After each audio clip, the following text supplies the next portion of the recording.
What's up guys and welcome to FPL Today. I'm the man in the know, JNO, and welcome to the other Double Game Week options in Double Game Week 32. In this episode we will be going over the rest of the teams that I think are likely to at least win one of their games and potentially offer us some good points for Double Game Week 32. Now, this isn't an episode focused on any one team purely because all of these teams I don't really see there being standout options in every position like defender, midfielder and attack. So we are going over every team and I'm pointing out the players that I think are most likely to score points in this game week, or at least have the potential to. So if you think this video is something you'll enjoy, please smash that like button and leave a comment in the comments down below on your thoughts on these Double Game Week 32 options, and let's have a discussion in the comments down below. So we start off with Watford, and Watford have three players that I'm considering. To be honest, we all know that they've got an FA Cup fixture after the Double Game Week, so potentially there could be rotation in this side. Despite that, the way I see it is with two games you know they're definitely going to play one of them, and Watford are a side that can get some attacking returns. I haven't really looked at any defender in the Watford side. If you're going to look at trying to get a clean sheet from these fixtures, I'll potentially look at Ben Foster, Watford's goalkeeper, but as far as attackers go, we're looking at Deulofeu, Hughes and Troy Deeney. Now the reason I'm mentioning Hughes is because yes, he is not as good an option as Troy Deeney or Deulofeu, but he is 4.9 million, which could be a useful player to have on your bench if you are free hitting, or if you're not free hitting, just as someone that can come in if for some strange reason someone you've got in your starting 11 doesn't play. He's had 20 points over the last 6 games he's played in, 2 returns in 6, 2 assists, 16 penalty area touches, 2 shots on goal, 1 shot from inside the box with 5 chances created and 2 big chances. He's not going to set your Double Game Week 32 alight, but he's a decent option to have to bring in just in case something happens to one of your starters. Maybe you've got Lindelof in your side and then his wife does go into labour and he doesn't feature in the Double Game Week. Then you at least have a bench option that does have 2 fixtures. But the 2 options everyone is looking from the Watford side is Troy Deeney and Deulofeu. And I think it really depends on if you need a midfielder or a forward as a cheap option to allow yourselves the Sterlings, the Hazards, the Pogbas, or the Lukakus, the Kanes and the Agueros.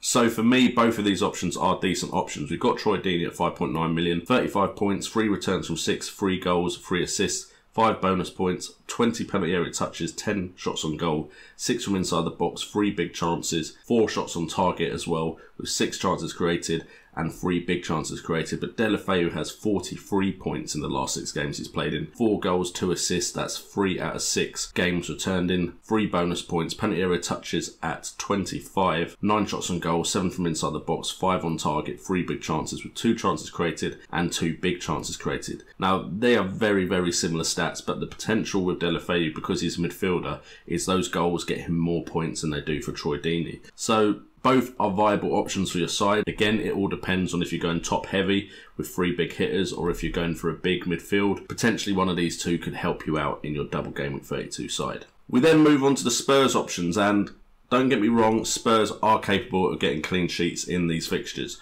If you are looking at that, you've got Lloris, you've got Sanchez, you've got Vertonghen, you've got Alderweireld. All of them have pretty similar underlying stats. So for me, I would probably just go with whoever was cheapest, or potentially you could take a punt on one of their fullbacks, but there is fullback rotation at Spurs. But for me, I think a lot of people are going to be going with the Chelsea options, the Man United options and the Man City options. With that Liverpool fixture, people are worried about going for Spurs defence. I wouldn't necessarily say they can't get points, it's just whether they concede enough in that Liverpool game that could make a difference to their point total in a Double Game Week.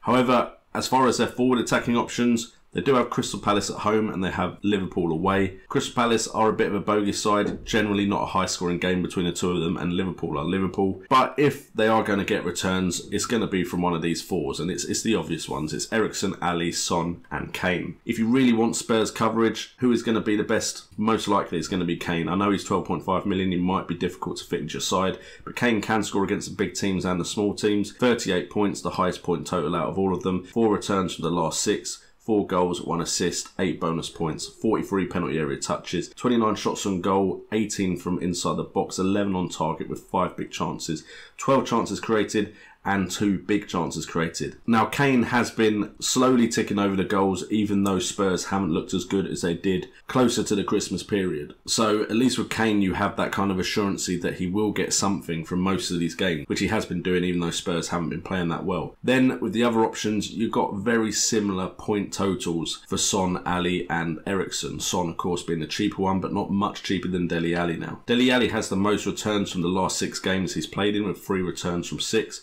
Son with 2, Eriksen with 1. Both Ali and Son have scored 2 goals, Eriksen's only scored 1, but Eriksen has the assist as well as Dele Alli. Eriksen and Son also have more bonus points, 3 apiece to Ali's 2. Now as for goal threat, you'd have assumed Son would be the best for goal threat, but despite the fact he's had more shots, he's actually had less shots inside the box than Ali, and the same as Eriksen. He's had less shots on target than both Eriksen and Ali, and has had less big chances than them both as well. And as far as chance creation, he falls well behind both Ali and Eriksen. So if I was going to take a punt on a midfielder, I would probably take a punt on Dele Alli if he is playing. Eriksen is a little bit expensive, might be a bit of a pain to get into your side, but Ali's only 0.2 million more expensive than Son, so potentially Ali could do something in this game week and get you those differential points that you're not going to get from the people everyone is looking at. We then move on to the Crystal Palace options, and they do have a very tasty first fixture, Huddersfield at home. It is then Tottenham away, but like I said, Palace have proven to be a bogey side for Spurs, so potentially they could get something in both. Now, everyone is looking at Jeffrey Schlupp, and there is a reason for that. Now, there is merit behind Van Aanholt, potentially Tompkins, even if you want to go with their keeper, Guaita, he is cheap. And there's of course Wan-Bissaka, who is a bonus point magnet. But the reason I've gone with Jeffrey Schlupp at 4.5 million is the fact that he's out of position. 32 points, 4 returns in the last 6, 1 goal, 3 assists, 1 clean sheet. 3 bonus points, 21 penalty area touches, 10 shots on goal, 7 from inside the box, 3 on target, 2 big chances, and 10 chances created with 1 big chance created. For a defender, those are great underlying stats, and it's because he is playing more advanced. Now, if Zaha is fit, there is the potential for rotation here with Jeffrey Schlupp. There's rumours he's not fit, but he has also been seen on international duty, so we're not really sure about Zaha. That is why he has been included, because if he does play, Zaha could be a good differential. I can't see him not playing Zaha if he is fit in both games, because they need the points. But there is the potential of Batshuayi and Milivojevic as well. 6.3 million for Milivojevic. He's on penalties. This is where he gets most of his points from. But that's 35 points. That's only 2 less than Zaha. 3 returns from 6, 3 goals, no assists, 8 bonus points, 4 penalty area touches, 7 shots on goal, 3 from inside the box, 3 on target, 3 big chances with 14 chances created. Those are good underlying stats, and the fact he gets so many penalties and converts so many is incredible. Will it continue? It may not, but if it does continue in this double game week, you'll be very happy, because he has got a very good record on the spot. Then we've got Zaha at 6.9 million, the most expensive option. 37 points, 4 returns from 6, 5 goals, 9 bonus points. When he's on form, he gets those bonus points. 47 penalty area touches, 15 shots on goal, 13 from inside the box, 7 on target. 2 big chances, 9 chances created with 1 big chance created. You know what you're getting with Zaha. He is the main man at Palace. But there is an outside bet on Batshuayi, 6.5 million, 23 points, 3 returns from the last 6. We've all known that Batshuayi has potential. Is now the time he starts to realise it at Palace on loan. 2 goals, 1 assist, 2 bonus points, 21 penalty area touches, 16 shots on goal, 10 shots from inside the box, 6 on target, 3 big chances with 1 chance created. Batshuayi could be a decent differential in this double game week. And then last but not least, we're looking at Brighton, and apologies Cardiff and Fulham fans, I'm not going to come out here and suggest any of their options. I'm just really not. But Brighton potentially could have a decent fixture at home against Southampton. It is then Chelsea, but they also have double game week 34, so potentially they could be someone you can consider if you are maybe thinking about bringing them in when you're not on a free hit. Now, the main options at Brighton are pretty obvious. It's Glenn Murray up front, Grosh in midfield, and Duffy in defence. Grosh has got an injury concern, is probably very unlikely to play, but if he does play for some reason, Grosh at 6.7 million has had 26 points from his last 6 games played, 3 returns from 6, 1 goal, 1 assist, 6 bonus points. His underlying stats as well are pretty decent, with 17 penalty area touches, 12 shots on goal, 8 from inside the box, 4 on target with 1 big chance, but also 22, count that, 22 chances created for his teammates were 4 big chances. So if Grosh is around, he could be a good differential. Duffy at 4.7 million, if you're looking for a defender around that price point, 24 points, 3 returns from 6, 1 goal, 2 clean sheets, 3 bonus points. He offers that goal threat, 21 penalty area touches, 13 shots on goal, 12 from inside the box, 3 on target, 1 big chance. Those are really good attacking stats for a defender.